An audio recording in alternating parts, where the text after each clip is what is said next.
Bonjour, Dongo, le conseiller, l'agripreneur et le promoteur agricole. Alors, si vous cherchez des conseils, si vous cherchez des astuces, si vous cherchez des connaissances, des motivations pour réussir vos différents projets agricoles, je pense que vous êtes vraiment à la bonne porte.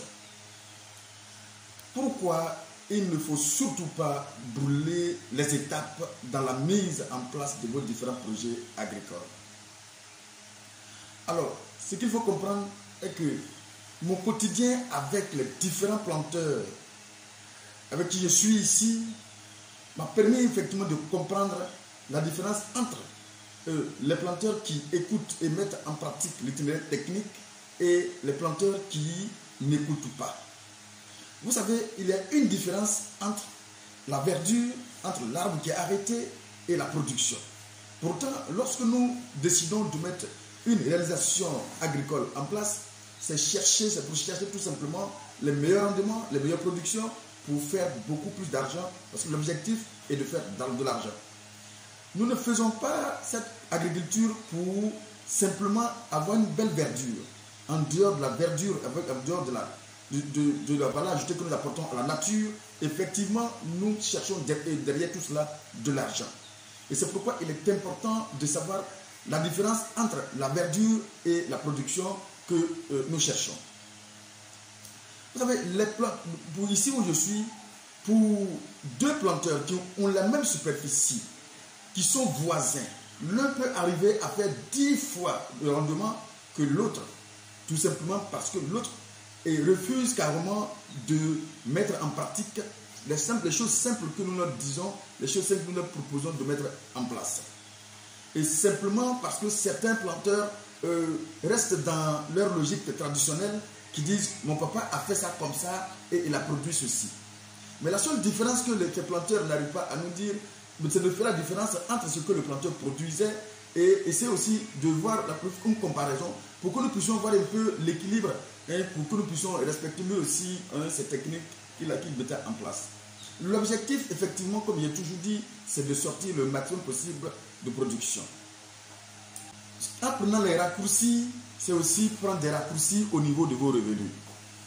Et c'est pourquoi souvent, lorsque vous avez les mêmes planteurs, il y a certains planteurs qui ont un résultat qui est vraiment descendant, par contre, l'autre a une production ascendante.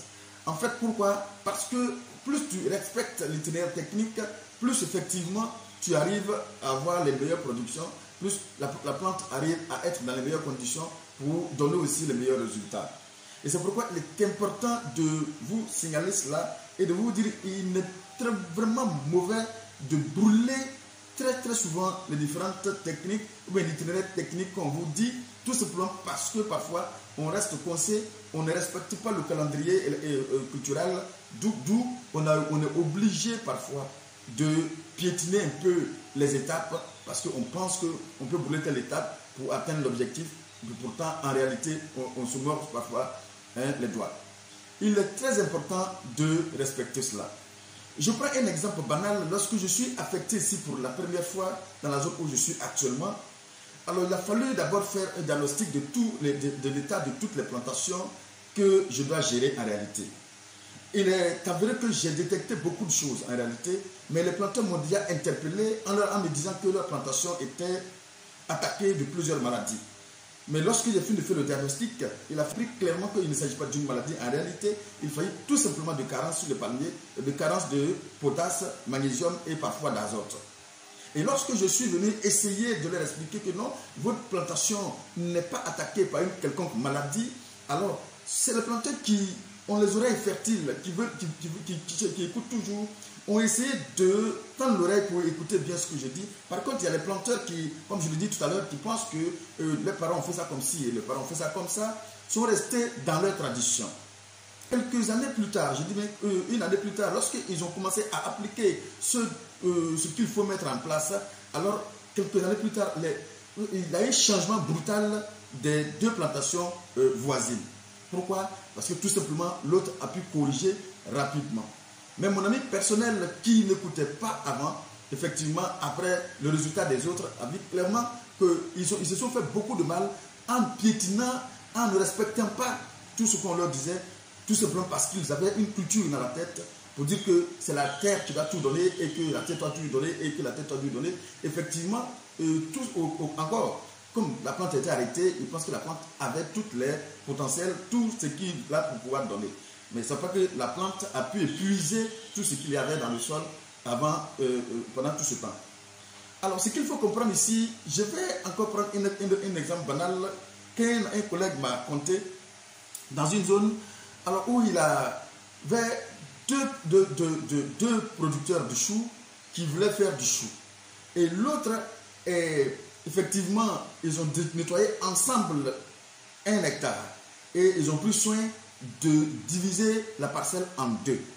Pendant que l'autre était en train d'harceler mon collègue pour juste avoir les connaissances techniques nécessaires pour pouvoir bien réussir, l'autre disait, mon ami, tu perds ton temps parce qu'effectivement, alors nos papas ont fait ça ici devant nous, mais parce que ça vaut le coup, qu'est-ce qui va t'apporter encore comme connaissance dans cette histoire? Alors l'autre harcelait et il lui proposait certaines fois tout ce dont la plante aura besoin pour sa production. Et par contre, l'autre faisait comme effectivement ses parents lui ont montré comment on fait. Effectivement, c'est tout à fait évident. Je n'ai pas dit ces techniques que nos parents ont fait avec lesquelles ils nous ont nourris jusqu'à présent ne sont pas de belles techniques, mais je dis tout simplement qu'il faut les améliorer.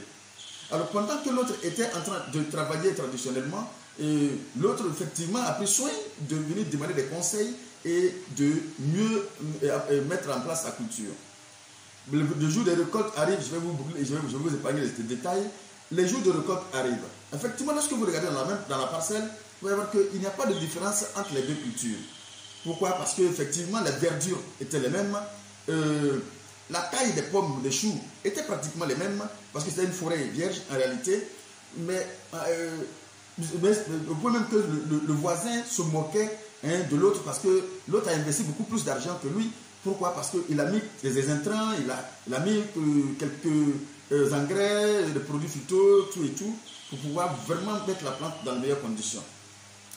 Alors, mais parfois le voisin demandait, mais à quoi ça t'a servi de dépenser autant d'argent pour mettre tout ça là en place, sachant qu'on a les mêmes pommes, on a les mêmes verdures. Mais la différence a été de taille. Parce qu'il faut savoir que le chou peut aller jusqu'à 30, voire même 35 à 40 tonnes l'hectare. Hein. Et du coup, pendant que l'autre... Et la période de récolte arrive, à l'époque, on récoltait tour à tour. Hein, et on récolte pour le voisin qui a mis en place toutes les techniques culturelles en place pour mieux produire. On récolte pour le voisin, effectivement, et il tourne entre 14 tonnes, quelques poussières, comme je dis, sur les demi-hectares. Mais donc, bien évidemment, l'autre attend cette même production, parce qu'effectivement, ils sont voisins et les deux, ils sont sur la même superficie, ils ont les mêmes pommes et ils ont la même taille de pommes en fait. Mais la différence se trouvait où? Lorsque l'autre, ils sont venus récolter les pommes de l'autre, ils se trouvaient entre 5 tonnes l'hectare.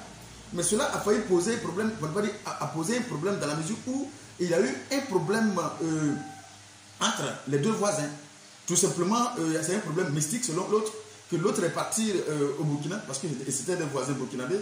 L'autre est parti au Burkina pour aller prendre des médicaments pour venir mettre dans son champ, pour tirer la puissance de ses choux, pour mettre pour l'autre. Et du coup, ce qui a fait que lui, il n'a pas fait un bon tonnage, ce qui a fait que lui, son résultat a été médiocre. Mais en réalité, ce n'était pas ça. Il y a plusieurs choses qui rentrent en ligne de compte qu'il faut comprendre. Vous savez qu'on peut avoir les mêmes pommes, la même taille, les mêmes grosseurs. Mais il y a une chose que le voisin a oublié, c'est la fermeté. Et cette fermeté des pommes, c'est la qualité du travail qui peut permettre d'avoir cela. Et lorsque tu as bien mis en place une des meilleures techniques, une bonne itinéraire technique et surtout apporter ce dont la plante a eu besoin au moment où la plante devrait avoir ce produit, c'est très important d'avoir un meilleur résultat en ce moment-là. Et c'est pourquoi l'autre, effectivement, a pu avoir ce résultat. Pas parce qu'il a eu la plus de médicaments mystiques pour pouvoir tirer long. C'est parce que tout simplement, il a mis en place tout simplement une meilleure technique de culture, apporter ce dont la plante avait besoin au moment où la plante avait besoin. Il a suivi les conseils de son technicien, il a suivi le conseil technique et du coup, le résultat a été ce que je vous ai dit. Pour vous dire tout simplement que lorsque vous brûlez parfois les étapes, c'est normal. C'est normal que la plante ne peut pas vous donner son potentiel parce qu'il y a une chose qu'il fallait faire à une période bien donnée, donc que vous n'avez pas effectuée. C'est la même chose comme dans l'élevage. C'est la même chose. Lorsque vous devrez vacciner vos poussins à une période bien donnée et que vous ne l'avez pas fait, bien évidemment, ça vous rattrape. Ça vous rattrape. C'est pourquoi il est important de considérer l'agriculture maraîchère en même temps comme l'élevage. C'est pratiquement les mêmes pressions, c'est pratiquement les mêmes techniques, c'est pratiquement les mêmes prophylaxies qu'il faut mettre en place. C'est très important de vous souligner cela. Alors, ici, ce que nous tentons de faire, c'est quoi? C'est de vous donner toujours les meilleures techniques, les meilleures informations pour que vous puissiez les mettre en pratique pour sortir les meilleurs résultats de vos parcelles. Alors, après avoir fini de tourner, de regarder un peu tout ce que j'ai pu avoir dans les portions, dans les parcelles de gens, dans les plantations, dans les réalisations des gens, j'ai pu comprendre qu'il fallait changer la manière de faire les formations. Les formations que certaines personnes mettent en place, ce sont les formations, je dirais, académiques. C'est-à-dire, l'itinéraire technique, tout simplement, ça s'arrête là. Mais ici, ce que nous faisons, on va au-delà de formation. En fait, qu'est-ce que nous faisons? Nous essayons de répondre à toutes les questions qu'on trouve sur le terrain, de répondre de sorte à ce que les différentes erreurs qu'on a pu rencontrer de l'autre côté, on puisse effectivement les transformer en solutions pour vous. Et c'est pourquoi il est important, effectivement, de nous contacter. On va vous donner une fiche, je dirais un livre qui est vraiment pratique, qui répond pourquoi, quand et comment faire chaque activité. C'est-à-dire, dans ce livre, c'est à ces différentes réponses que nous allons, à ces différentes questions que nous allons répondre. Pourquoi, quand, comment, pourquoi, quand et comment. C'est très important parce que c'est de ça qu'il s'agit en réalité. Parce que certaines personnes, quand on leur fait une liste, tout simplement sans savoir effectivement pourquoi on doit le faire. Donc du coup, les gens piétinent cela. Et lorsque vous avez ça et que vous venez, vous nous rencontrez, qu'est-ce que nous faisons? On prend soin de ne pas vous donner une formation académique ou encore des trucs vraiment littéraires. On vous permet de vous suivre après la formation, simplement étape par étape pour que vous puissiez vraiment sortir les meilleurs résultats de votre production. Alors n'hésitez pas à nous contacter. La formation peut se faire ici, à nos chaînes, même ici d'ailleurs. On peut faire les formations ici et on vous suit soit à distance et on va très régulièrement dans votre plantation pour aller jeter un coup d'œil et essayer de diagnostiquer rapidement ce qu'il faut pour que vous permettre effectivement de faire des meilleurs résultats. Alors voici un peu ce matin ce que je voulais vous proposer et vous donner. Et c'est le même Dongo encore une fois. Et à bientôt pour une autre vidéo.